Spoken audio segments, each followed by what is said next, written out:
Hello మన grandma TV స్వాగతం. ఈరోజు నేర్పేది బెండకాయతో వెరైటీ రెసిపీ అండి. బెండకాయ లేదా బెండకాయ తీసుకుని 1-2 సార్లు కడుక్కొని క్లాత్ మీద ఆరబెట్టుకోవాలి. అది ఆరిన తర్వాత వాటిని ఒక అంగుళం ముక్కలుగా కట్ చేసుకుని రెడీ చేసుకోవాలి. ఇదేంటంటే తడి లేపడం, నూనె ఎక్కువ పట్టదండి.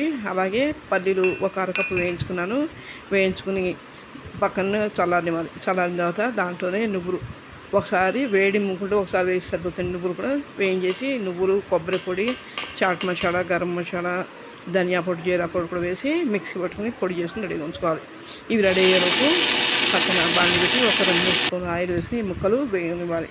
మూత కూడా పెట్టకపోతే పచ్చివాసన వరకు కొద్దిగా 1-2 సార్లు వేసుకుని సరిపోతుంది. తర్వాత మనం రెడీగా ఉంచుకున్న ఈ పౌడర్ని వేసి అడిగిపై కలుపుకుంటాం. చూసారుగా ముక్కలు ఇలా వేగిన తర్వాత మెత్తబడిన తర్వాత మనం రెడీగా ఉంచుకున్న మిక్సీలో పట్టి ఉంచుకున్న పౌడరు వేసి అడిగిపై కలుపుకుని దానికి రుచికి సరిపడ ఉప్పు, అలాగే ఒక 1/2 స్పూన్ కారం వేసాను. పిల్లలు తినడాన్ని బట్టి చూసి వేసుకోండి. కావండి కొద్దిగా ఎక్కువ వేసుకోవచ్చు. నూనె తక్కువ వేయడం వలన పొడి ఆడుతుంటుందండి. నేను వేసినప్పుడు కొద్దిగా నూనె ఎక్కువైంది, అలా ముద్దలు అయిపోతుంది. పొడి ఆడడం కొద్దిగా నూనె చూసి తగ్గించి వేసుకోండి.